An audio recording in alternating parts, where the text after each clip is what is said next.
He's not the best at titles. He's not the best at NBA. It's gonna be live things where we're doing live reactions to music.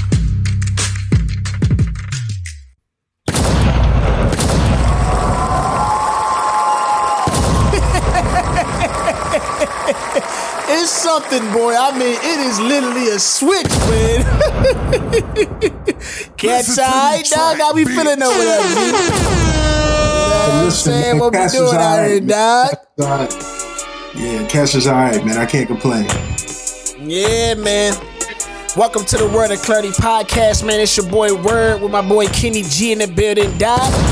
Cat's coming in with that big noise, man. This is episode 21. Shout out to everybody that was rocking with episode 20, man. Shout out to Kyle Torrey that was on the last episode. Drum was a banger, man. What's been popping though down there in the TX, man? What we feeling like down there, G? Man, feeling amazing, bro. Feeling amazing. NBA season coming to a close. A lot of drama in the culture and all of that, man. You know what I mean? Sir. It's been well, my G. It's been well. I can't complain, bro. I can't complain at all. Yeah. How you living? Hey, living straight up here in the loop, man. Them temperatures is probably looking closer to what is looking down there in the TX right now. I mean, we've been hitting 60s, 70s. February was crazy, dog. We had like snow one weekend, and the next day it was like 70 degrees. I mean, bipolar weather all over again. Straight crazy up here, dog. Yeah, man. I bet, man. It's looking a lot like summertime up here, bro. So it's crazy right now. I can't even hold you, dog. For real. Yeah, you get out to any of them games, NBA games down there yet? Not yet, man. Not yet. But I'm hoping to catch a last little stretch. As the Rockets is closing things out. They just lost. So yeah, I'm about to tap in. Hopefully, man, I get to a game this year, man. Yeah, I know you say you was gonna try to catch Wemby this year. I know, bro. I know. Yeah. I had one opportunity, but it was in between that or prior engagement I had scheduled. I was out of town the week he was playing. Yeah, I ended up missing that joint, man. But yeah, I'm gonna have to catch something though, dog. Yeah, I actually be down there. I just got one of my homeboys. He a DJ. He just booked me to come down there to do basically capture like a behind the scenes of his video of his DJ set. He gonna be doing a Nigerian wedding, and I'll be down there doing some video work down there for him. So I'll only be down there for one day, dog. But if it's something like Dallas versus San Antonio or something like that, dog, I may extend it out or something, dog. If I could catch with me while I'm down there for a quick little hot second next month, dog. So we'll see on my G. Yeah, we shall see, dog. But man, I don't even know hold on, dog. What did you post, dog, for this topic to even come up, dog? Who was talking crazy about these chicken and waffles now, dog? What was this about? Give me the context of this, dog. So the good brother Kevin on stage, he posted a joint pretty much saying like, look, at the end of the day, he can tolerate or he can understand a restaurant serving tenders and waffles. Yeah. But if that's your only option, he's not coming. He was like, look, if you don't do the bone-in chicken with the waffles, you're not even official. You're not even official, bro. And I was like, you know what? I stand with Kev on this one, bro. I stand with Kev. God, this is just asinine. Like, come on, man. Honestly, dog. So I'm a brunch guy. So when I go get brunch, chicken and waffles is my go-to joint. Chicken and waffles, get the mimosas, bottomless, you know what I mean? Get me right. But dog, I done been in some spots where they got the bone-in joints, and it's always the most difficult, challenging way of eating chicken and waffles, dog. You supposed to eat chicken and waffles where you got the chicken tenders, right? Chicken tenders, or if they gonna be like anything outside of that, like maybe it's a chicken breast that's like a patty type of size that you can chop up still. Anything like that where it's boneless. Because what you do is you get the chicken, you know what I'm saying, chop it up, and then you slice down your little waffles, and you put them together, put them on the fork and all at once, you know what I'm saying, may have some syrup or whatever you like to do with your chicken and waffles, and you eat it all collectively. Now, if you got some bone-in chicken, right, and you eating waffles, how you supposed to do it? Eat the chicken in one hand and then put the waffle in the other? What we doing now, dog? Listen, I'm disappointed, bro, because you can't be too much of an expert and have this question in my mind. You just don't understand what you're missing, my Give brother. me the You know what I'm spiel, saying? please, dog. Demonstrate So it. let me enlighten you, and for all the misguided folks who share your opinion, let me bring all of you into the light. Step in. Uncle Kenny's getting ready to help you out. All right.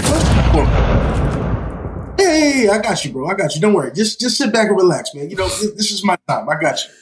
So this is what you need to do. First of all, if you go to a spot that have chicken and waffles, and they don't have chicken with the bone in with the waffles, you're already in a bad spot. Get your car keys, call your Uber or your Lyft, and get out of there. That's number one. First of all, don't even go to those spots where they only have boneless chicken and waffles. Okay, make sure you get to a spot where they have the chicken and waffles and the bone in. That's number one. Number two, okay, that's what you want to do. As I drop something. Number two, that's what you want to do. Yeah, your room over there ain't agreeing with you already, dog. Listen, it's actually just stating more the definitive for why this is important. All right, it had to drop so that you understood the seriousness of what I'm getting ready to tell you. So you get the chicken right with the bone in, and you get your waffle. Right. You let the syrup drizzle on the top of the chicken as it seeps into the waffle. And here's what you do, bro. You slowly pull the bone away from the chicken. That's what you do. Because here's the thing, word. Here's the thing. Here's what people don't know. What we don't The bone is where the flavor is packed within the chicken. If you eating chicken without the bone, you're not even getting the fullest extent of the flavor. Especially if you're getting a fried thigh. Oh, I can't get no help, man. No. I just wish there was somebody who understood the beauty and the blessing. It's got to be a regional difference of what's the flavor is embedded in the bone. Is what you say? Is that what you say? Listen, bro, that's a proven fact. You need to go look that up. Well, when things got, come on, man. When things got the bone attached to it, that's when you know the flavor and the juices. And come on, bro. Look, man. So, bro, what makes chicken? Probably more than half of it, dog, is the crust, dog. The actual crust around it and the seasoning around it is what makes, because chicken by itself, if you're just eating chicken, bro, without the crunch, without that fried right, you know what I mean, that bronzeness, that ain't really the chicken that cats looking for. You know what I'm saying? So right. you gotta season that mug well. That's where the flavor is for me. You know what I'm saying? Like, and it's got to be, now the chicken, when it comes to the meat, just need to be tender. But if the seasoning on the outside is already smacking and it's crunchy and the chicken in the inside is tender, oh, you're pretty much set up for the dub. Now, bro, the bones, they get in the way, dog. They just getting in the way at the end of the day, if you ask me, bro. You got to use it. Now, you talking about, now, it sounds like you almost talking about baked chicken. Because most fried chicken, you ain't just sliding no bone out of there now. Like, come on now. That's what lets me know, bro. You spend all your time in the Midwest, but you ain't really come down south where they do it right, man. Now they came down south, dog. When you tear that, even if you take the thigh, right, you take the joint and you pull it away from the bone, bro. I'm telling you, that's where the flavor exists. So on top of the seasoning, you only really, matter of fact, bro, you may not even have had no premium chicken to even say that you don't understand what the chicken is like. Listen, bro, you get a 2-piece, you don't get a 2-piece. Dog, the way you try to talk about this premium chicken, dog, is unruly, dog. Hey, look, bro. Moms grew up in the kitchen entire life, right? Entire life. On the bakery side and the kitchen side, dog, when she catering whole weddings. Like, bro, I grew up with the chickens in the kitchen with me, dog. Hey, what you talking about, dog? Hey, look, I done had premium chicken all my life, dog. Straight up. Mom Dukes ain't nowhere from the crib. I can order it right now. You know what I'm saying? Now, the waffles, right? It took a while. Chicken actually made me appreciate waffles because outside of chicken and waffles, I'm not really a waffle guy. Like, I'll do the pancakes if I'm just doing something like that, where it's no meat involved. I'll just do the pancakes, give me the bacon, eggs, and that's cool. But waffles by itself, not the biggest fan, but the moment you pair them with chicken, then we have a different conversation. But Yeah, man. Maybe, we're going to have to do a live stream or something, dog, where, we got to test out these chicken and waffles. You get because I got a spot in St. Louis that's top tier. You know what I'm saying? I could take you to on a Sunday afternoon. And, the joints is going to be right. You know what I'm saying? Now, you come to the Lou, boom, we can do that. I come down to the TX. You give me your spot. And, we see what's going on with it. Let the fans vote on it, dog. What that sound like? Yeah, 100%, bro. And I think what's gonna happen is you're gonna be brought to the light, man, and you'll probably never eat chicken and waffles the same again, bro. That's what I think is going. Hey, look. The way I travel for these NBA games, dog, and really anything that I'm really about, I travel for food, dog. I will, and that's the one thing that, like, I used to try to be like, yo, am I a foodie or not? But the moment I recognize that I'll like travel to like actually try some food, I was like, yeah, that's a little above average. You may be considered a foodie, dog. You know what I'm saying? Like 100%. Straight up, dog. But look, man, you know what time it is, man. We're the Klarity podcast where we always talking about music and sports, man. It's been a crazy turf for these guys right here. Boston near Celtics, man. We got the Boston near in the building tonight. And Kenny G, man. Luckily, dog, or unfortunately for y'all last night, man, your boys came out on the wrong side of the game, taking the L to, who was that? Cleveland Cavaliers last night? Yeah. It was one of them crazy, just unfathomable type of losses y'all do every once in a while. Y'all ain't really had a lot of them this year, but last year y'all had a lot of these where y'all had a league primarily for like 40 minutes of the game and then it just lose sight in the last 8 minutes. Team go cold. And that's kind of what happened last night because I think it was like 9 minutes or so. It was basically the beginning of the fourth, 93-71. I watched the game. I pretty much stopped watching the game because it was becoming a blowout. And I don't know what Dean Wade. Don't know where this dude from. I was getting so sick though, man, because them Kelsey brothers was in the building. I done already had enough of seeing them after the Chiefs that won. You know what I'm saying? And then not Travis Kelsey, but who is it? Is it Jason Kelsey? What's the other Kelsey name? Yeah, Jason Kelsey. Yep. He was on ESPN earlier that week where he had to break down. So they've been getting coverage nonstop. Then they pull up to Cleveland because I believe they from Cleveland. And it was like a bobblehead Kelsey dates in the arena. So, I mean, they was there. And then, they on a court side, they celebrating. And, it looked like they could kind of contribute to the comeback. You know what I mean? So, yeah, man, how you feel about that? And then, the bigger picture is for us, if you take the last 12 games, y'all are 11-1. I think y'all had before that loss, y'all had a average of beating teams by, I want to say around 22 points a game. Y'all was averaging 127 points per game, like the last 5 before that loss. So how you feel about that? But then also the kind of the flaw that happened last night in last night's game. Yeah, let me just say this, G.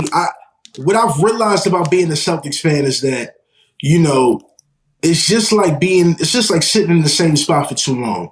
The Celtics get bored really fast, bro. You know what I'm saying?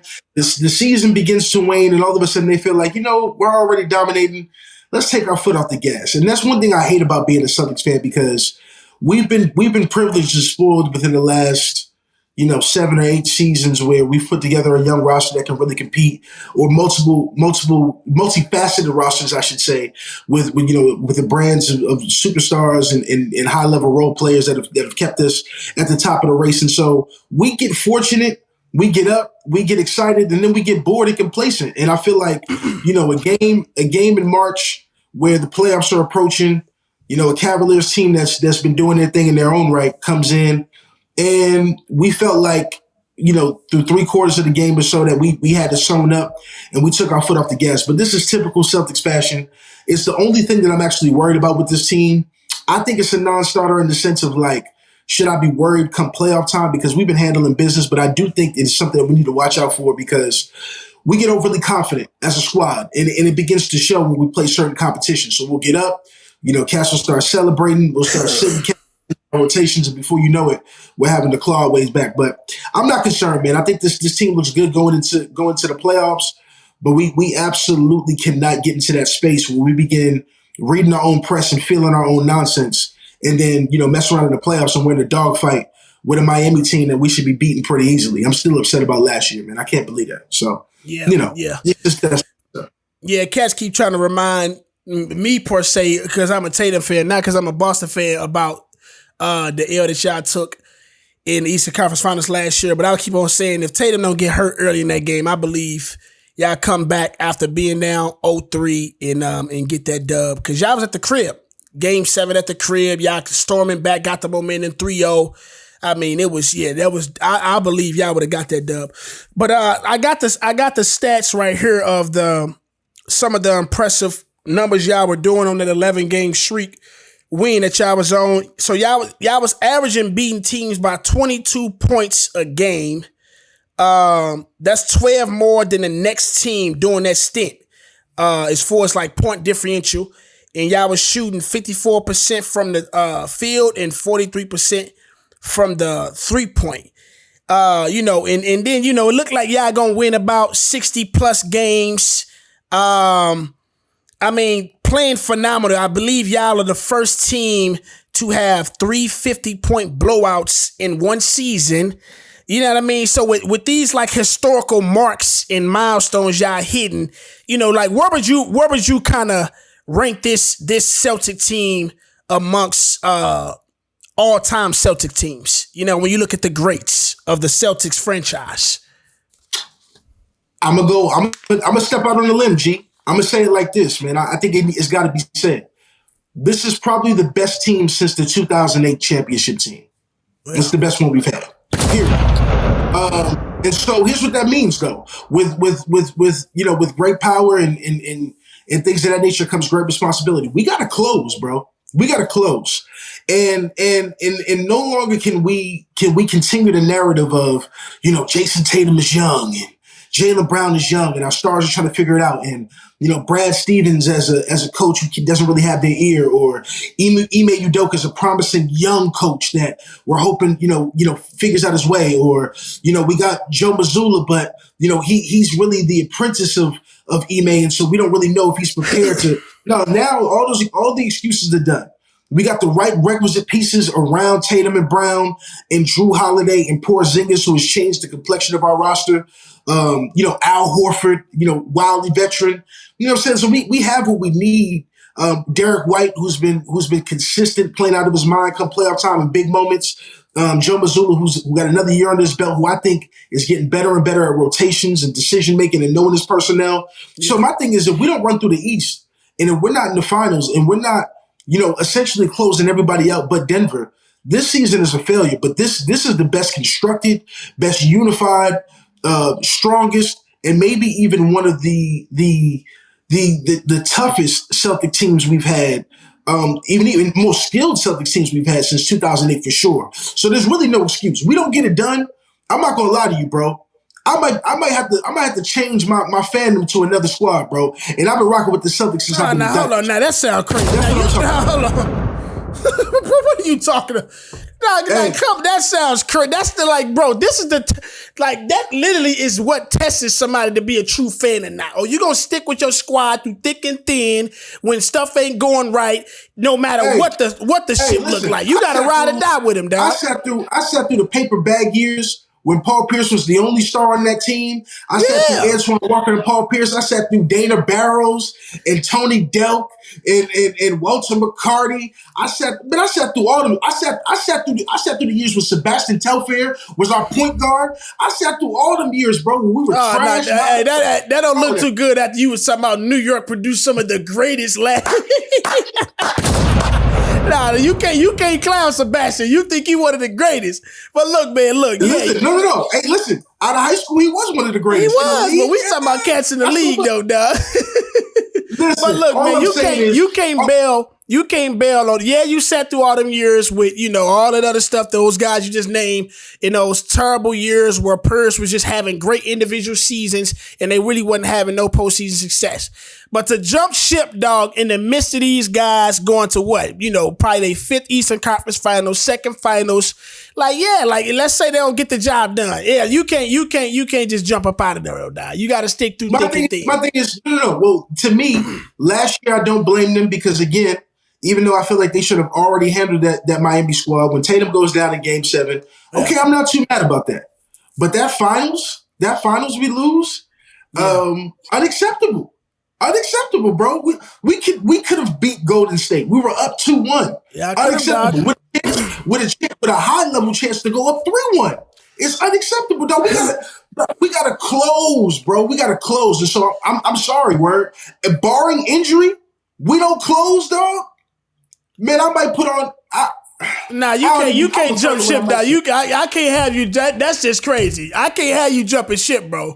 As much as you get sick of the Boston, I get sick of my Lakers. I get sick of Anthony. I've been sick of Anthony Davis almost since he done came to the Lakers. You already know that. I've been sick for years with them niggas, dog. Hey, but look, dog, I gotta stick with my niggas. But here's what I've done, though, with my Lakers. I've learned how to reset my expectations in real time throughout the whole season. Like, you know what I mean? Because we be up and we be down. So I be like, hey, look, whatever happens outside of my expectation, it's literally a cherry on the top, dog. Like, do I see us as contenders right now? Not right now. I literally don't. We fighting to get into the postseason. Right now we looking at the play-in for the West right now. It's crazy. We gonna talk about that, but that's what I've learned, dog, to reset my expectations in real time with the Lakers, bro. So look, dog, you gotta, if that's what we cry for you, when these Celtics, if they don't go and get the job done, you know what I mean? Hey, it may need to be some readjustments happening right there. You know what I'm saying? I feel you. Last thing I'm gonna say before we move on is, how many more readjustments do we need, bro? We all brought in Drew Holiday, the main dude that terrorized us, you know what I'm saying? Yeah. All defensive Drew Holiday. We are brought in Kristaps Porzingis, who's playing some of the best team basketball I've seen him play, who's been an instrumental piece in our defense as well as our offense, shooting the lights out the ball. Like, bro, what else do we need, bro? I can't handle another adjustment. We don't get it done, I don't know what I'm gonna do, bro. I'm gonna have to go be a Hawks fan or something crazy like that, bro, just to get out of here, bro. Like, it's getting out of here. Nigga, the Hawks fans don't even want to be Hawk fans, nigga. Them niggas, man. Trae Young is out of there. He keep on talking about he's out of there, bro. I don't want him in LA though, man. I do not want Trae Young in LA, man. But yeah, man. All in all, though, dog. I did have a question on there. What message are the Celtics sending? Like, they took an L last night, but like overall this season, they do seem to be putting the league on notice. They do seem to be echoing a narrative that says we coming to get a chip this year, no matter what. And Joe Mazzulla, I was skeptical about him, but it seems like, he's found some type of formula with the guys over there and how many threes that they take up, they shoot, because everybody over there, they literally got about 8 guys that can hit threes, 8 guys that can distribute, 8 guys that can literally dribble the ball up outside of Jaylen Brown at times. But Jaylen Brown is unruly sometimes.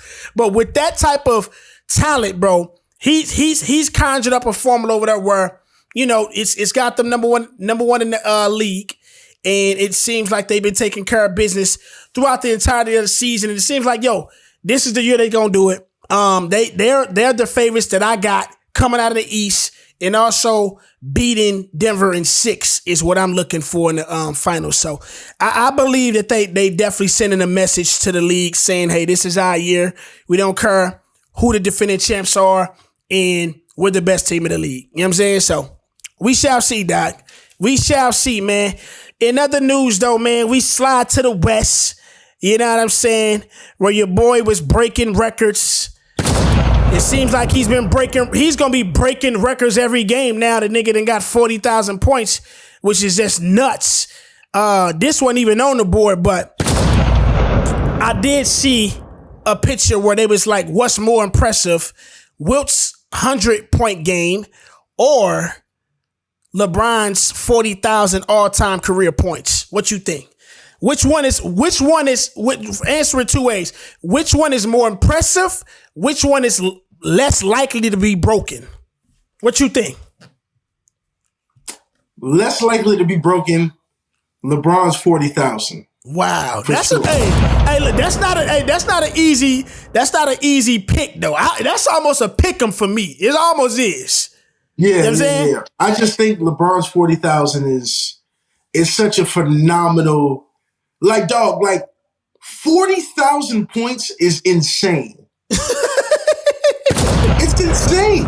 It is. It's unfathomable almost, bro. Bro, so what did in order to break the record, it was 38,6? 38,000. You talking about Kareem? Kareem's It was like right. 38,6, 38,7, I think, yeah.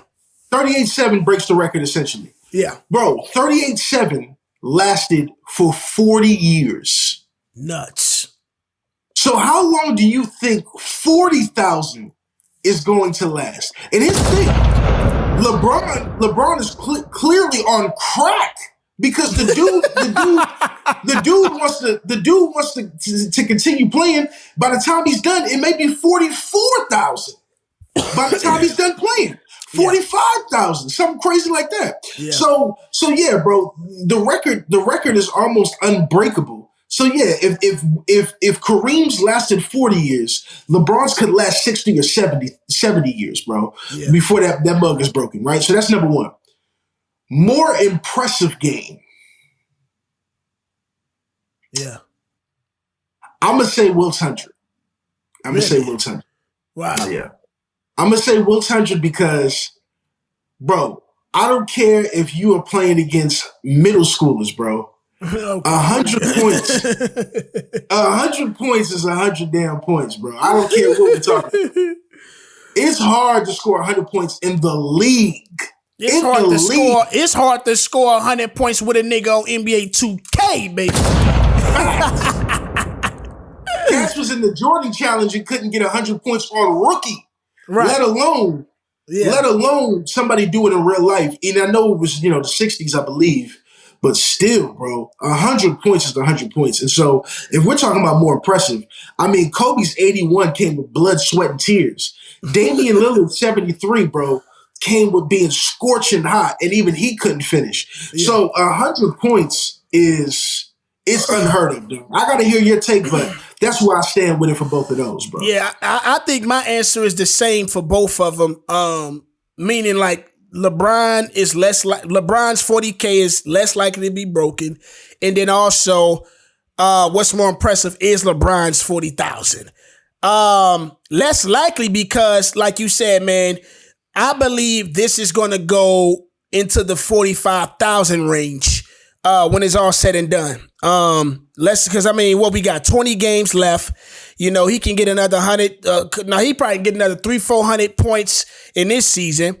I'll say he's going to re-sign for another 2.5 years, and he's going to probably still average anywhere between 23 to 25 points a game. His amount of games per year probably will come down slightly, but I still see him still going to go get about another 5,000 additional points to where he is now. When it comes to Wilt's 100-point game, if the league is going where it's going now with the amount of three-pointers that are being put up, the lack of defense, and how much emphasis is on the offensive side of the game, I can see somebody going out there and getting 100. I think whoever goes out there and get it, they gotta say, I'm about to go get it, though. It ain't just gonna be like, I got 50 at half, let me go try to get another 50. I believe somebody gonna say, yo, the game is I got an easy opponent tonight. Let me just go out here and break this mug. It may be around this same anniversary of Kobe, because all that stuff happened this year around that Kobe anniversary. And I think that's almost becoming a ritual. That's almost going to become a ritual I see now, dog, because Kobe, since his passing, bro, it's so many monumental dates throughout the year that belong to him, whether with his numbers or with his games and just his scoring. And I feel like, one of those guys are definitely going to go out there and get it. And then more impressive, honestly, I say what's name is more impressive, LeBron's 40K, because I really haven't even seen much of how he went and got that 100-point game. Like, cats can't even find the footage on it. The nigga probably, I think there wasn't no 3-pointer, so in the fashion that he got it, it wasn't impressive. You know what I mean? Like, it ain't like he was doing, you look at Kobe 81-point game, nigga, it's 3 levels scoring throughout the entire game. You know what I'm saying? Wait a minute. Let me playing devil's advocate, though. Scoring 100 points with no threes is extremely difficult. It is, unless you playing against a bunch of niggas that's half your size and niggas that had part-time jobs and was doing mail orders after the game and before the game. You see what I'm saying? So honestly, I keep on telling people, who got the regular season game high points in one game is Kobe to me, because nigga, it's recorded, and in the fashion that he got it, it was immaculate. You know what I'm saying? So that's how I feel about that, dog. But it's still no shade to Wilt. It's still incredible. I did like the end of the game sign that he kind of recreated with the 40,000 point on the paper, and he was in the locker room. I like that. Anytime something like that happens, it's always dope to honor the stuff that happened before too. So, but speaking on the 40K points, man, and just putting back big picture, like put this 40,000 from Brian in perspective in terms of like greatness. Like, how does this add to his legacy? Where does this kind of stack just as far as like the accolades that he's already achieved? And does this like intensify his debate in being the GOAT in any regard? You know, I've always said it like this, dog. The greatest career we've ever seen in NBA or in basketball, at this point belongs to LeBron James, man. So, you know, that's got to be what it is. The more and more that he does stuff like this, of course this absolutely adds to the accolades. The only thing that I feel like would propel him, that's got to propel him neck and neck for anybody, is another ring. If he gets another one, it's pretty much a nail in the coffin. Yeah. That's where I'm at with it. I'm right there with you, dog. It definitely increases his level of GOAT consideration. You know what I'm saying? It's not even a consideration. He's in the conversation, moving around and starting to rearrange the GOAT closet. You know what I'm saying? Like, he's starting to say, hey, Jordan, it's time to move this over here. You know, we got to come in and what is that called? Renovate some of the things that's in here. Like, he's coming in kind of remodeling things in the GOAT closet. You know what I'm saying? So if he get another chip, dog, you know, after getting 40,000, he owns an all-time scoring and all this other stuff. We already know all the other stuff that he did, bro, as far as just MVPs, you know, longevity. And they put up a thing where they was like, his first 10,000 was gotten in 368 games. His second 10,000 was like 365, but they were all around 360, bro. Like, the consistency level throughout 21 seasons to get 10,000 in each one of those low increments is insane, bro. Like, you know what I mean? Like, he literally is averaging the same stuff he was averaging coming into the league and where he is now, almost about to exit out of the league. And he's just even a more smarter player. He's shooting better than ever behind the arc. You know, his IQ has only become better because he's an older, more wise guy with the ball. So yeah, man, it's definitely, echoing like the greatest career as far as longevity. And then overall, you're going to have to sit back and be like, man, one more ring. I think it does it, bro. I think it does. I mean, you have to be at that point with something like that. It's just at that point. That dude get one more ring, bro. Jordan better start taking everything he got in that closet, bro, and handle it to LeBron for storage, bro. I mean, it's becoming so much like it's like he's covering so much ground. You're almost trying to figure out what else is there to now discuss. You know what I mean? Like, because he's been around for so long, been good for so long, you're now like the conversation that you have with Jordan, you're almost taken away because the measures are on two different rulers. You got 21 years versus 15 years. That's an additional 6 years, right? Now, one would say, well, this person did all of this in such little time and still sits here. But it's another argument of when you look at the statistics, they're going to be so black and white as far as the margins that it's going to be like, well, you then is going to choose like what more do you put stock in to quantify greatness. You know what I mean? Like, so it's definitely one of those things where it's like, yeah, man, we gotta definitely sit back and be like, man, what is it gonna look like 10 years from now when he's retired and all this stuff is starting to crystallize? You know? Yeah, it right now it's looking like untouchable gold right now. It's on its way to being platinum. I mean, at this point, LeBron does anymore. It's gonna sound like hate if you don't put him number one in the GOAT conversation. Yeah, it's gonna sound asinine, bro. It's gonna sound just to entertain it, dog. We kind of answered, will anyone ever catch him, the 40K?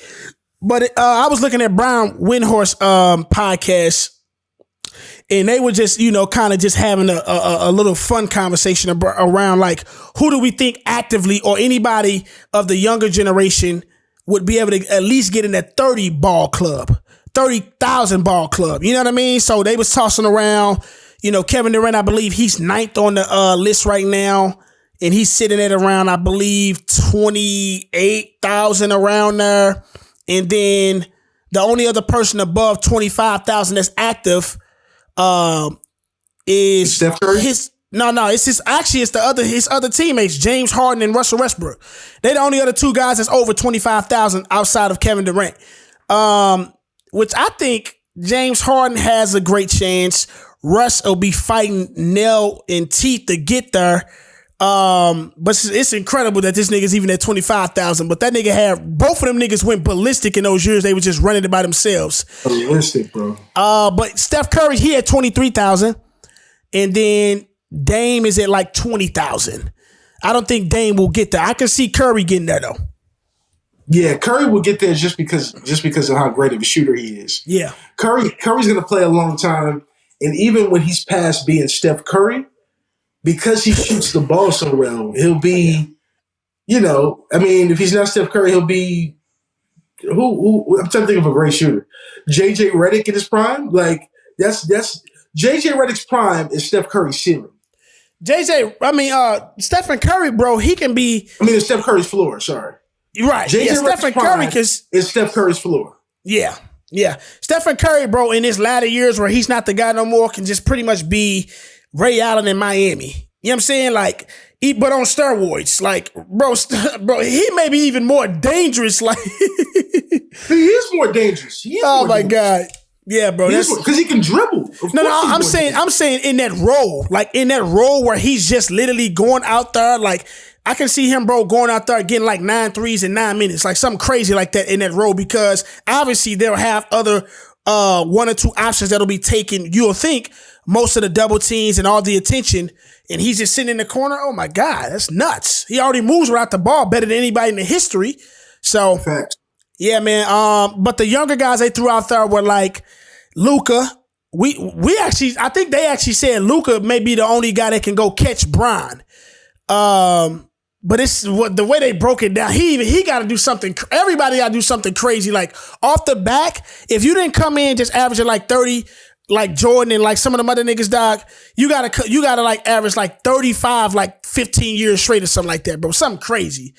Luka did come in averaging like 20 something. Yeah. Yeah, he did. He did do that. So I just think his body. Listen, you say that, but let me tell you something about Luka, man. Luka has worked on it, bro. Luka has worked on it. He's a lot more slim than he's been. Here's the thing: when you have like his genetics, for some, it's always funny about talking about this nigga, dog, because something about his genetics tells me you have to continuously work on that. You know what I'm saying? Like, he's not going to just be blessed, gifted like a Bron or something. You know what I'm saying? Like, and Bron even is one of those guys where he's putting $3 million in his body. You know what I'm saying? But he's 39 right now. And I don't see no other heavier set guys of that stature, 6'9", 260, doing what Bron's doing. He's a one in a million to me. You know what I'm saying? So, but if his trajectory, if his scoring is trending the way it is now and it continues, I mean, I can see a chance. I think he definitely will get in a 30,000 ball club. They said Jason Tatum, Devin Booker, AE. They mentioned Shai Gilgeous. The Shai Gilgeous narrative train is unruly. I mean, with the MVP, it's just unruly. We're not gonna start saying stuff like that now. Like we gotta he's not above some of the other guys. Hey, you by yourself, brother. I said that pre-season of this podcast. No. I said you can be an MVP. Right. That's accept. You can have a great season. We're now trying to place him in places like ranking wise, as if he's put a collection of a career of seasons to belong there. Like Devin Booker's been almost Devin Booker since he's came in the league. Likewise with a Luka. Likewise with a Donovan Mitchell. Likewise with a Tatum. Shai Gilgeous wasn't like coming in with putting together seasons like that. You know what I'm saying? Like, what, his last two seasons when he got on the radar, right? What was he before that? Yeah. I mean, I would say this though about SGA. You do realize SGA played for the Clippers, and when he did, he was being held back, which is why people thought, that was, if I'm not mistaken, how he got to the Clippers. Who did they trade? Paul George? That was the Paul George trade? Yeah. That was he got to Oklahoma? Let me tell you something. Yeah. When he went from the Clippers, when he went from the Clippers to the Thunder, that was through Paul George. Paul George was in Oklahoma City Thunder at that point in time, and there were people on the floor, around saying, "I think this is a bad trade," and people were like, "No, this is Paul George. Paul George this. Paul George that. Oh my God, Paul George." And I was one of those people who was like, "If you ever watch SGA play." If all of this potential he shows in his 20 to 25 minutes that the Clippers are giving him, because the Clippers were deep at the time, I said, if he gets an opportunity, this is going to be a James Harden Part 2 explosion, like 2.0. And that's what it's turned into. Let me tell you something. We could be watching SGA. No. James Harden was insane. People who watched SGA will tell you he was capable of doing this already.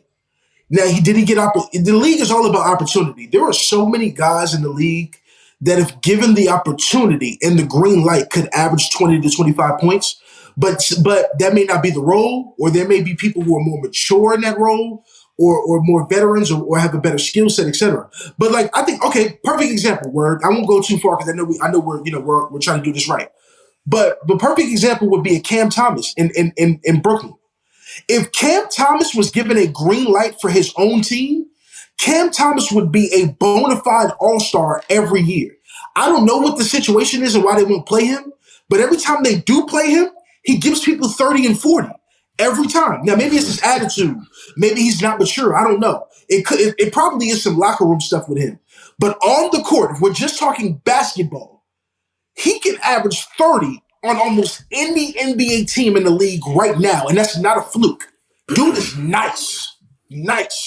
So SGA was Cam Thomas before Cam Thomas. I don't know why he didn't get the opportunity, but when he got one in Oklahoma City, you are seeing what SGA has been capable of for a long time. I hope Cam Thomas gets that opportunity too. Free Cam Thomas, because he's incredible. Yeah, but I'm saying they started to put this guy in the selections of guys that are 3-4-time all NBA first team selection. Like, come on, guys are MVPs at the conference finals. He ain't like Devin Booker went, but like it's about, and then you know how I am. I'm all about what are you doing on the biggest amount of stage. When you look at SGA postseason history, I don't even think he has a series under his belt. I don't even know how many. He probably got what? Did he make it that last year? They got out in the first round, right? They got out in the first round, yeah. Yeah, and that's balling in the first round. I don't care what, but bro, them niggas got out of there. This nigga Jason Tatum been going to conference. Good enough. What the heck, Word? They're not good enough, bro. I'm saying though, if you're gonna give somebody that credit as if he's been doing it, then you got to do it on the biggest stage. Cats like Dame wasn't. Cats like Dame doing it on the biggest stage. How if you're getting put out in the first round? Because your team, bro, I'm going to repeat this for you. SGA on the biggest stage is SGA. If the team but they're not doesn't equating help him out, what the hell do you want him to do? But you have to lift somebody like Dame was beating guys that he wasn't supposed to beat, even though he had a lackluster surrounding cast. Like he took Portland to a conference finals versus the Golden State Warriors and only lost to them because they were the champions. That's the type of stuff that I'm talking about. You see what I'm saying? Like, now, if you want to put him in the class of somebody like a Dame, then go ahead. I think you ballistic. Like, that's crazy to me. Because Dame was... hold on. Let me give you another one. What did Jimmy Butler just do to Milwaukee last year? What did he do to the whole Eastern Conference last year? What has he been doing? Right? Has his teams been better than the teams that he been lining up with? Holistically, no. But they are way better than the Thunder. But I'm talking about... see, now you're making too many caveats in this. If you want to talk about him... If you want to talk about SGA like he's in that class... Let me ask you this. I'm gonna tell you the biggest difference between what you're saying about SGA and some of these other things. It ain't. It's the same situations. Teams are better. No, it's not. They're the guy, and they uplift their teams. What percentage did Jimmy Butler, in your estimation before that Milwaukee series, what would you say the percentages were of who would win that series between Milwaukee and Miami last year? They were the underdogs. Out of 100. They were the underdogs. Out of 100, what would you say out of 100, roughly? 70-30, bro. Milwaukee was supposed to win that. I would say 60-40 because I seen them play previously, and the Heat always give the Bucks trouble. So I would say in the regular season, but I'm never gauging cats regular season play. In the playoffs too, if I'm not mistaken, the Miami Heat took the Milwaukee Bucks out in the bubble. So yeah, we see that happen already. I'm saying, but he like Jimmy Butler religiously is one of those guys that has teams that probably don't supposed to be where they end up in the playoffs, and he lifts them. Same thing with let me prove this to you though. Who did the Thunder played the Nuggets round 1 last year? What percentage did you give the Thunder to beat the Nuggets? Not a chance. That's who they got fed though. Not a chance. Not a chance. But do you understand? Do you understand though? Bro, stop it. He's only been to how many years? How many years has SGA been in the league? Has he been in the league 1 or 2 years? No, he's been in more, right? Right? Okay. About 5 years. If we only talking about this guy in one postseason, but he's being boosted as if he's a top 5 guy like he's done much, then where is all the wins in where the stage is the biggest at? They're not there. They're not there, and we have to have those.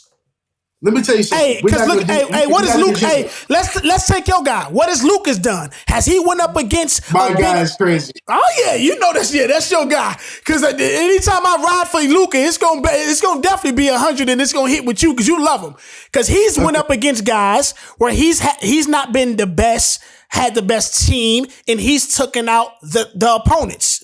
Like he's another guy, right? In some of those teams, he definitely wasn't supposed to win. Like, he definitely wasn't supposed to win. Thanks. So, I mean, I'm just saying, but SGA is being talked in those same spaces. The Lucas, the Tatums, the Bookers, even some of the guys that's not even in the MVP conversation as if he's already been doing it for years. That's my problem. Now, I get it.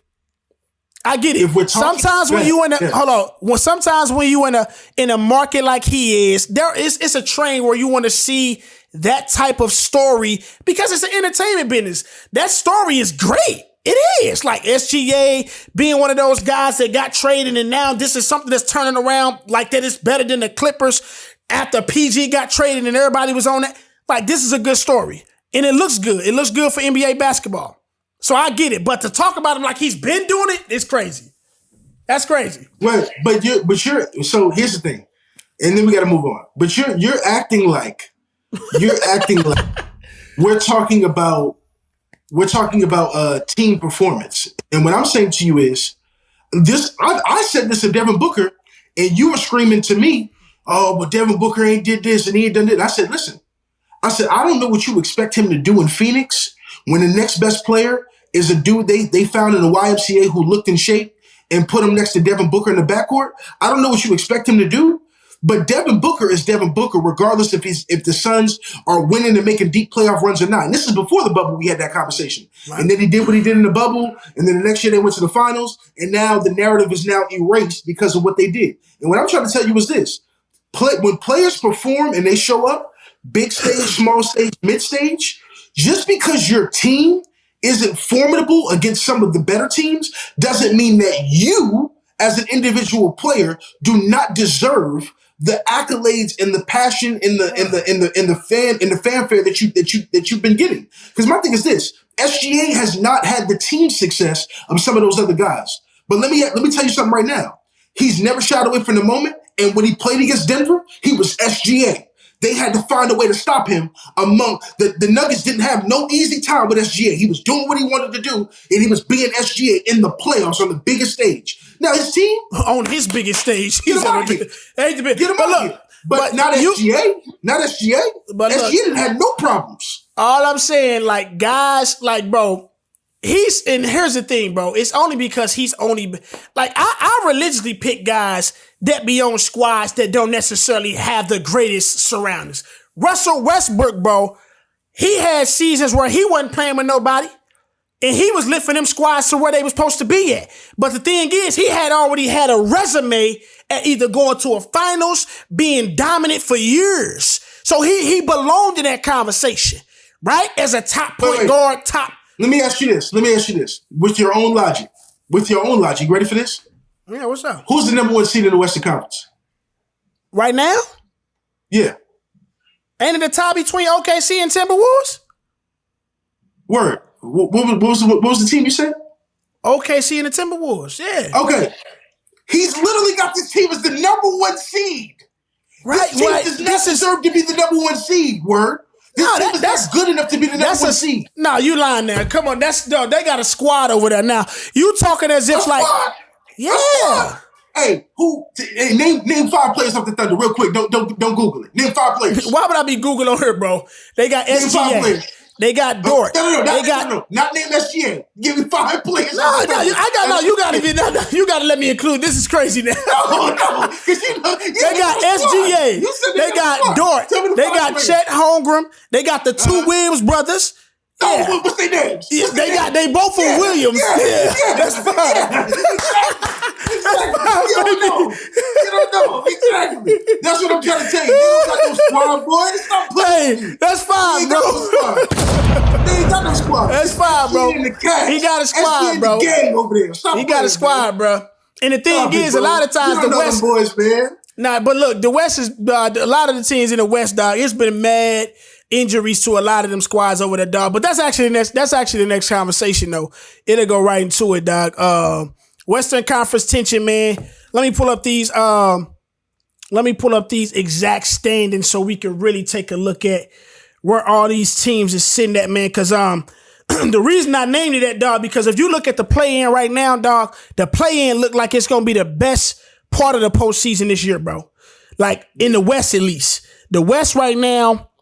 Well, the Phoenix just moved out of the play-in. They moved up to 6, but they was just sitting there. So yesterday it was Phoenix, Dallas, Lakers, and then Golden State. Meaning the 9 and the 10 basically got, I think the 9 or the 10, they possibly, even if they win everything, they can still not make it.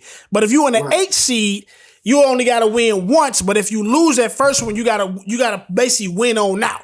But I'm looking at them squads and I'm like, Lakers versus Golden State, not the last game we played against them, but the one before that when it went it was an overtime game, like 147 to 146. That mug was like the best game of the year so far. So if we get a matchup like that, that mug could be crazy with Brian versus Curry. And then Dallas, they gonna be, they already got backcourt play over there that's set up for entertainment box office. So if you get them, I would actually love that. Devin Booker versus Luka would be love. And then you got the narrative between KD and Irv. Oh yeah. That'd be nice right there. You know what I'm saying? Like now if I'm looking at this Western Conference 1 through 10, and I'm like, who gonna be bona fide 6 that's gonna miss the play in? I'll definitely say the first 4 are secured. right?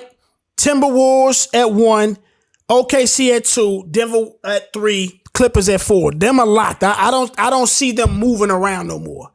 Unless they just moving around with each other. I think Denver gonna probably end up with the number 1 seed though when it's all said and done. Probably. Pelicans, they should. I don't know. I mean, it's crazy. Pelicans have been playing excellent basketball, and they got a favorable schedule moving forward. They shouldn't have too many problems. They don't play nobody super crazy down the stretch, so they probably gonna be fine right there at number 5. 5, yeah. 5, they should be solid. They've been flying under the radar. Huh? Yeah, I said the Pelicans been flying under the radar.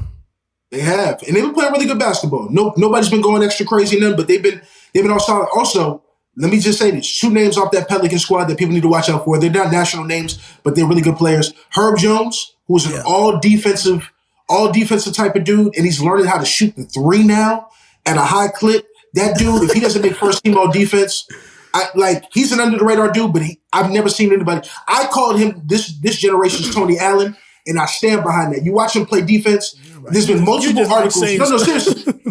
Seriously. There's been multiple articles from stars, Donovan Mitchell, Devin Booker, and others who have said he's one of the best, if not the best, on-ball defender in the NBA. I don't know about all that, but I do know that when I watch him play, I'm super impressed. And Trey Murphy's a dude, shoots the cover off the basketball in New Orleans, and that's why they're doing what they're doing out there. So look out for them, but I think they'll be fine. Yeah. They're 5 or 6. They should be there. The question is this: I think the 6th spot is the one that's going to be up in the air. I'm gonna give it to the Kings. Actually, I'm gonna give it to the Kings. Ooh. They young. The Kings, if you ask me, I believe the Kings should be where Oklahoma City is right now, because that's been a team over the last few years that's been together. Darren Fox has been maturing his game. They got Mike Brown over there as a coach, and he's been doing a great job. But if you watch their games, they be killing it, but they blow leagues like crazy. Like they're just, I haven't sat long enough to see how that happens with them, but it's something I noticed for sure. But I believe they're gonna secure the 6th seed, and it's gonna be that crazy play-in I was just talking about, where you got Luka, KD and them, Lakers, and then Golden State, and I just think that's gonna be, you know what I'm saying, that's gonna be crazy. You know what I'm saying? So I would like to see Phoenix avoid the play-in, but only because I think that if they have a secure spot, they'll play better. Phoenix makes me nervous for them having to play in for their spot, and I can see a situation to where they end up giving up their spot if they're not careful. But listen, I wouldn't, again, like you said, I'm more intrigued with them playing Dallas than I am them being secure. So yeah, I do hope the Kings get it, and they have to play Dallas, Kyrie Irving, Kevin Durant, Luka versus Devin Booker. That would be incredible. So yeah, give it to me, bro. If that's the plan we can get, give it to me. I'm ready. I'm gonna tell you right now. Hey, I need. It's one thing I'm praying on for sure when it comes to the Dallas Mavericks. I need them niggas to go out in the first round or just totally miss the playoffs and all. You know why? Because I need Kyrie Irving to be getting on the first flight to LA, joining them Lakers coming in the next season, dog. I need that. Y'all had y'all chance, man. Hey, look. Y'all you think bro, let me tell you right now, when it come to a cat like Kyrie, you always got a chance. He may walk out in Dallas one day, smell the wrong flavors in the air, and just say, I gotta go. Hey, that's my dog. Hey, that's my dog. But when it comes to a nigga that just could change his mind in the flick of a second, he one of them niggas, dog. You know what I'm saying? Like, Kyrie's he's definitely one of them dudes. Straight up. Sure. So I'm wishing on that, dog. But the Western Conference, the other thing I was gonna say definitely is the battle at the top. I do see Denver going into securing the number 1 seed. They said Jokic sent out a text during either the All-Star break, like weekend, or around that time. Hold on, Siri trying to get up in here. Look out, Siri. All right. Around that time, and he was just like basically kind of reiterating like, yo, we got to turn it up, because they was blowing games going into the All-Star weekend that probably was uncharacteristic of them. So, yeah, man, I see them going to go get that. They had like a crazy upset game last night versus Phoenix, where you got some vintage KD. I enjoyed that because, I haven't seen KD in a space like that where I'm like he had to hit that switch, but he very much hit it like it was never nothing he forgot how to hit. You know what I'm saying? Like, he's one guy that I think if he really was to lock in, he will be able to kind of keep up with Jokic on the other side of the ball, bro. Because now Nurkic, he did his job too. He can get physical, but Kevin Durant is practically the same height, and his wingspan is even crazy. And they had him go 8 for 18. He had like 7. That was like the first game where he had more assists and more turnovers than assists. So it was a really struggle bus for that boy last night, Dad. Yeah. It definitely was. I'm gonna say this, man. Like, KD really has his legacy and his fate in his own hands. He's got to determine who he wants to be. When you start talking about those 10 dudes at the NBA's, who was the top 10 ever, he has the capabilities of putting himself firmly implanted. But he got to figure that out. Who do you want to be, dog? Do you want to be a dude that's on the outside looking in, one of the greatest talents and scorers we've ever seen, but not firmly submitting yourself and planting yourself in that position? Yeah. Or you know what I'm saying? Do you want to go ahead and kick it into high gear and say, look, I'm KD. You know who I am, and be that dude? He's got to figure that out, though, bro. He really does. I'm hoping he does, but if he doesn't, we back to the figure it out shit, dog. This nigga say that stuff all the time. Gotta figure it out, man. He got it. He does. He does have to figure it out, man. I think Phoenix, they in a dicey spot, man, because I believe coming into this season they were supposed to be a contender and not somewhere in the play-in. But I think Bradley Beal missed 29 games. Devin Booker missed 12 games and Kevin Durant missed 7 games. You put all that together, I mean, they probably only got so many minutes on the court at the same time. So it's hard to get some chemistry and some rhythm going when you got that type of situation going on, dog. So yeah, man, we'll see though, man. What we got up here next, dog? I think we supposed to jump into this cap of facts. And we looking at some of the things that may or may not happen, dog. You tell me if it's cap or fact. And we'll just kind of fly through these pretty quick. LeBron is still top 5 in the NBA. Cap or facts, dog? What you think? My God. It's crazy. This nigga 39 years old, and this nigga making us say, and is he top 5 in the league still? What we got? I'm going to say cap. I'm going to say cap too. He's like 5 to 8 right now for me. He's at 5'8". Yep. If I'm going, I'll go Giannis, Jokic, Embiid when he's healthy. And see that's the reason why I'm probably, because Embiid, dog, he's his body, bro. But when let's just say everybody healthy. When he's healthy, yeah, them 3, you gotta probably throw in Luka, Tatum, and then he gonna be right there. Cause I ain't putting SGA. See, that's the thing. I ain't putting SGA over Brian. I don't care what niggas say, bro. Yeah. I'm not doing that stuff, bro. Like, get out of here. Get that nigga out of here, bro. I get sick of that nigga, bro. They want to boost this nigga. Your unwillingness to embrace the SGA. Nah, it's whatever, it's man. His era, dog. It's his era right now. Listen, everybody keep talking to Anthony Edwards talking. He's an American, so I understand why. Yeah. Everybody talk that Jason Tatum talking. I understand why. Y'all keep playing. SGA gonna have to show y'all exactly who he is. SGA is colder than a mug, boy. He's cold. Let me ask you this: is SGA is this SGA better than the peak Derrick Rose? Well, come on, peak Derrick Rose might have been a top 7 basketball player of all time. I gotta sometimes check. I gotta check where cats. I gotta check where cats be at sometimes. So I gotta go grab one of my cats out of the bag. All right, man. Let's get to this. You gotta get to say nothing blasphemous. Yeah. Hey, I'm gonna get you. Hey, I keep them cards ready. Them wild cards. Let me see where you at. All right, but look, man. OKC Thunder conference final appearance. Cap of facts. What we doing? That's tough. Yeah. That's tough. I'm right there with you, dog. I'm right there with you. They don't got enough. They don't got enough down the stretch. Yeah, I mean, he had to play lights out for 21 games. I'm gonna tell you this though. I'm gonna tell you this word. They do make the conference finals. Yeah. I'm going to be unbearable with the amount of SGA support that I put in this podcast. It's crazy. You were literally this nigga said unbearable.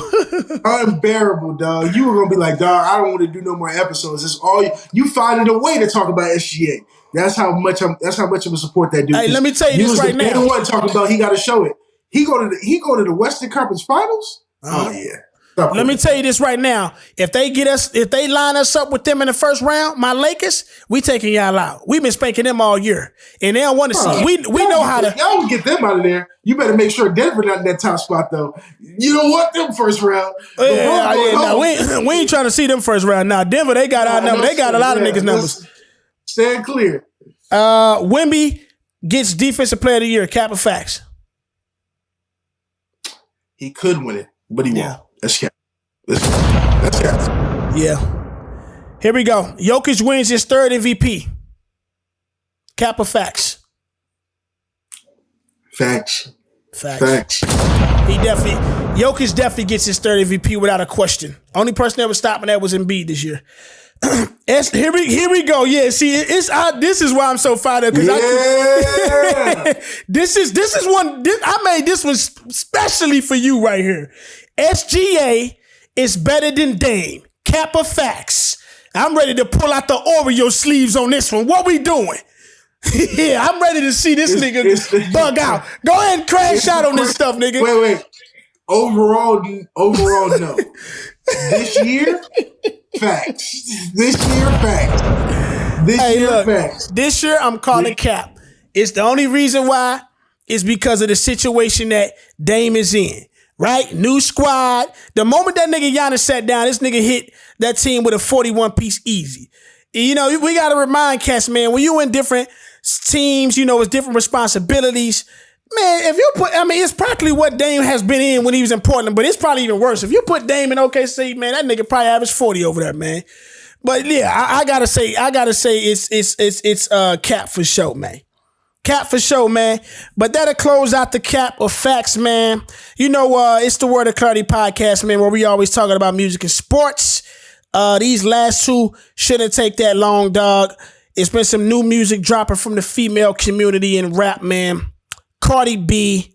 I believe this song isn't called Like It. I believe it's called something else. It's called Like What Freestyle. That's how much you know I'm tuned in to Cardi B. I'm not like what is screen that, dog? Before I say this, I gotta see this nigga face, bro. I'm not like my boy Kenny G, dog. You know, he got invasion of privacy posters on his crib, on his wall at the crib. I was just kidding, dog. I rock with Cardi though, bro. I really do. I rock with Cardi. I haven't checked the joint out yet, but I definitely rock with Cardi. I'm willing to hear it, bro. Let's talk about it. Let's talk about it, man. Yeah. So this is the Like What freestyle. She dropped this, I want to say, last Friday. Okay. She dropped the video to it too. So let's jump into it, man. Check it out. Give our immediate thoughts, and we'll go from there. G. Classy in a cunt. Blocks and money getting spun. Got dressed and the L that I took them after YS on man. How they link up and they become friends. Like how? Bitch, pipe down. Baby, this ain't what you want. If I ask for it, I want to hear is yes.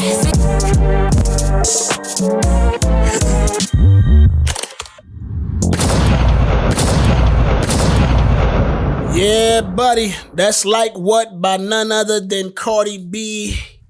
Yeah, man. What's your immediate thoughts on that joint right there? Get that mug off of me ASAP. What we doing, dog? You know, I'm gonna say this. You remember back in the day, bro, when Christmas would come and you get an assortment of gifts, and you would open that one box from your grandmother or something, right? And you open it up and you get like some wife beaters and whatever, and you would say to yourself like, you could have kept this. You know what I mean? Like I didn't need this. That's it. That's pretty much how I felt about that Cardi record. I ain't gonna hold you. Yeah. She could have kept that. She could have kept that, bro. We could have, that could have stayed in a hard drive somewhere, and I think the culture would have been just fine with that record. That's all I'm gonna say. I'm not gonna kill her today, bro. I'm gonna just leave it at that, man. Respectfully, you could have kept that record. You could have kept it. 1,000% agreed, dog. Yeah, that mug, it doesn't move the needle with inch.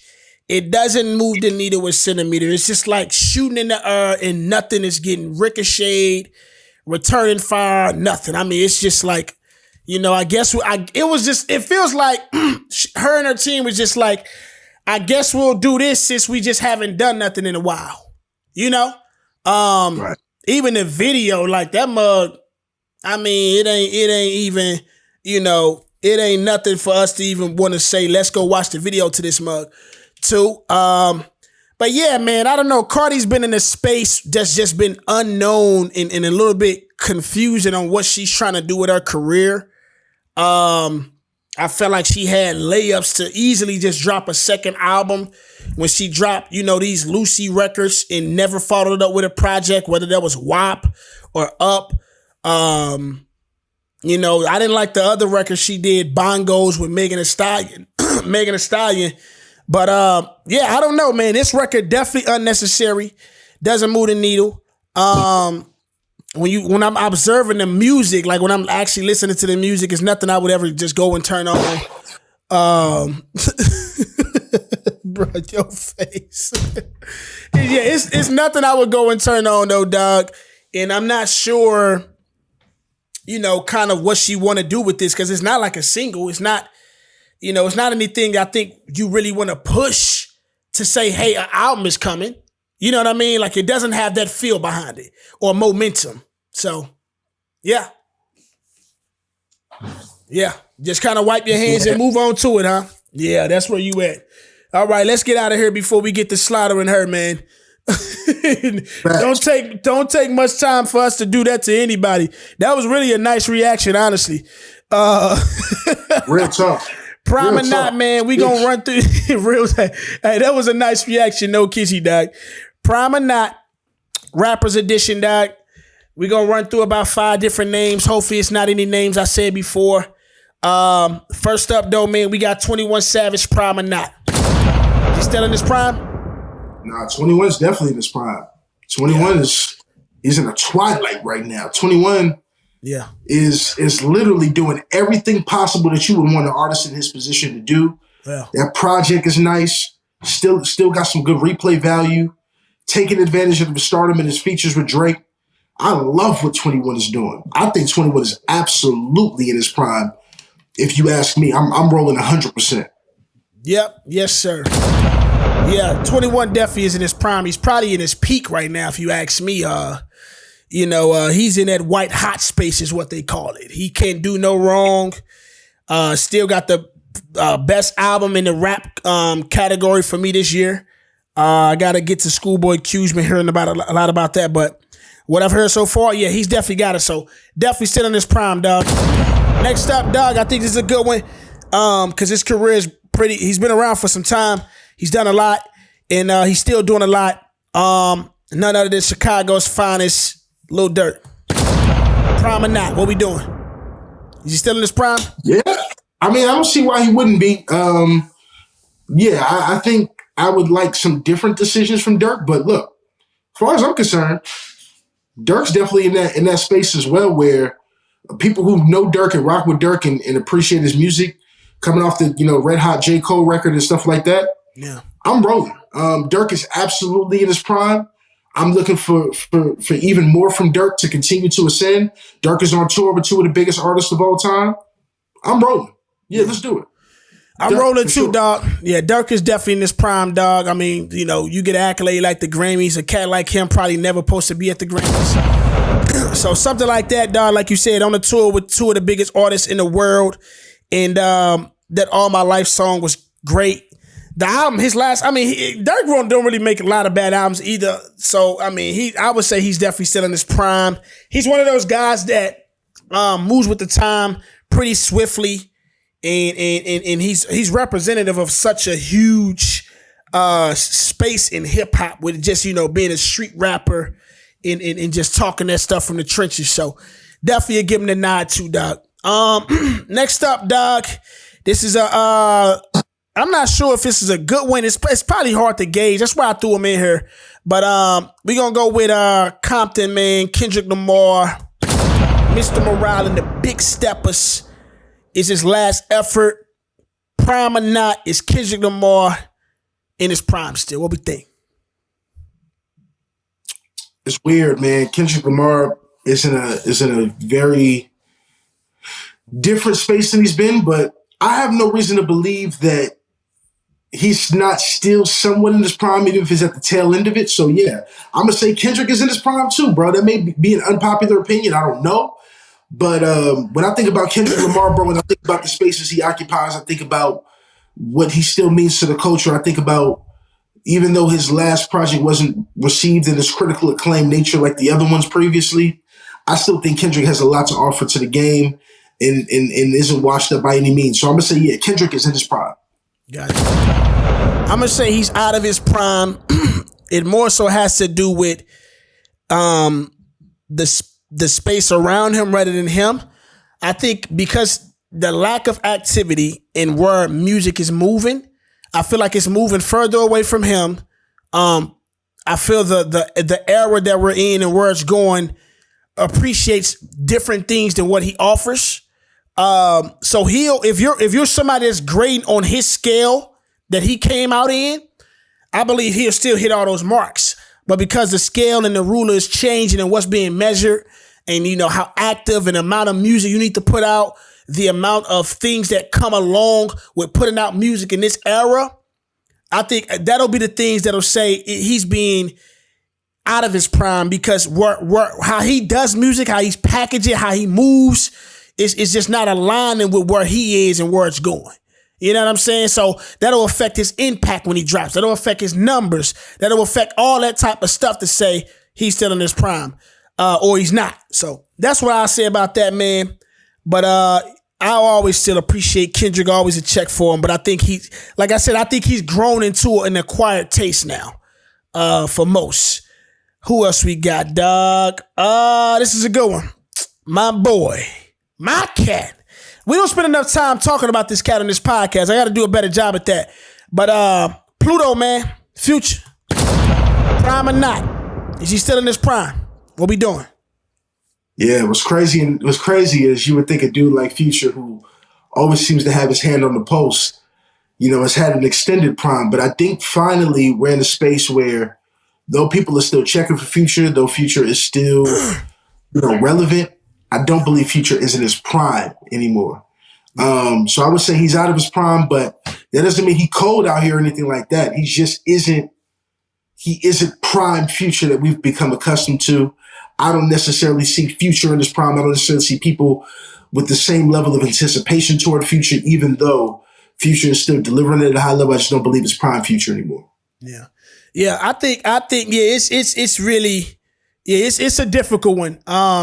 For me he is, because he's one of my favorites. But I would answer this by saying, because his peak was almost unparalleled in the season that he was doing it in 2015, Dirty Sprite 2, What a Time to Be Alive, and all the stuff leading up to that was it was literally just like a uphill, gradual progress of just success and just hits upon hits. You think of stuff like, it's hard because that peak was so high. But I'll say he's kind of like a Jimmy Butler. Whenever it's time to play ball, he's going to come to play ball. You know what I'm saying? Like he, and I literally answered this like the same way with Jimmy Butler. Like when it's time on the big stage to put up the numbers, to produce what needs to be produced in order to go secure the dub, Future will definitely come and get the job done in that manner. You know what I'm saying? Like, and if we judging off his last album, which I believe was I Never Liked You, I would still say that he's very much still in his prime off of that. But holistically, I have to say probably not, because the peak was so high, but I think he can hit that switch whenever the time is demanded for him to do it, whenever it's album mode. So Nuance answer, dog, by the Nuance artist, because he quite frankly jumps into my top 5, sometimes even at top 3 to 4 here and there whenever he drops an album. So Lastly, man, we got to throw a female in there for sure. We're going to go with Cardi B, man. Prime or not? Is she still in her prime? Not after what I just heard, brother. Ain't no way. That don't sound like prime Cardi B. That sound like Cardi B is on her deathbed, bro, giving us the last bit that she can, bro. Those are parting words. See, we try to be nice. This nigga that just killed it. Like, come on. This nigga crazy. He said the deathbed, dog. I mean, listen, bro, you want me to keep it 1,000. Yeah, that can't be prime Cardi B. I'm not saying her career's dead. I'm just saying whatever space she's in ain't prime, bro. Maybe she can rekindle something. We can get a second flame or a second wind. Hey, a second flame is crazy, dog. Yeah, man. I mean, I'm at I gotta wait until she gives us an album, because at this point, when Invasion of Privacy came out in 2018, we say somebody's marketing an album for about 9 months, past that maybe a little bit, with a tour or whatever, and then after that, let's say she hasn't dropped the album realistically in about 5+ years. So my guess is, there has to be some good in there, because some good has came out since then, from her. I think, she probably needs to maybe have a better, A&R selection when it comes to list, songs getting put out and what songs have a video and what we pushing. But I can't give a definite answer on that until I get the sophomore album. I'll give her that benefit of the doubt. But, yeah, if we judge it off their last records, yeah, it's not looking too bright. Not looking too bright at all, man. But that'll conclude, man, all the cats that we got lined up, dog. Y'all let us know in the comments, man, who y'all actually believe is still in their prime or not. If we bugging out, man, please get in the comments. Let us know, man, if we tripping. And, we'll gladly get down there and, tear you to shreds. It's kind of what, come on, man. But nah, man, yeah. What's been popping though, man? We gonna end this show, dog. What you got going on, man? Any last words before we go ahead and skate up out of this jank, dog? Yeah, man. More word of clarity. First of all, keep supporting the page, things of that nature. I'll be also jumping back into songwriter mode. I got some things to submit to some people, so I'll be doing that. It's kind of where I'll be putting my time. So between here and there, as far as the extracurriculars, that's what I got coming down the pipe. Just trying to get things started with that, and finishing up some stuff that I've made obligations to. But man, definitely keep supporting the pod. I've been seeing the love, seeing the subscribers grow, seeing people enjoy what we do, bro. So we want to continue to bring y'all more content. So continue to look out for us, man. Real talk. That's all I got on my docket. That's what it's up, G. Yeah, man. Man, definitely been noticing all the love on the pod. Appreciate that from everybody that's been rocking.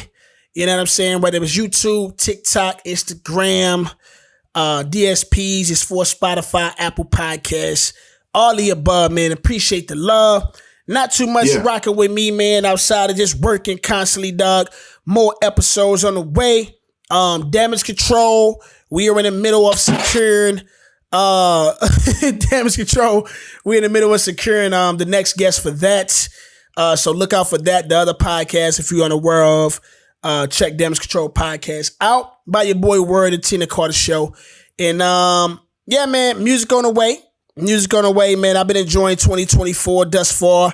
It's crazy because we already in the end of the first quarter. You know what I'm saying? This year already moving. And if y'all out there, make sure y'all get into it. You know what I'm saying? Because the time don't stop for nobody, dog. So in other words, though, man, appreciate the love. Make sure y'all go and subscribe to us on YouTube. Make sure y'all follow us on Spotify for us. Getting the notifications whenever the new podcast episodes come out, man. Instagram, the Word of Clarity Pod. It's your boy Word, man. It's just _Word. Got my boy Kenny Klarity. Make sure you give him a follow as well, man. And I think that will pretty much do it for the boy.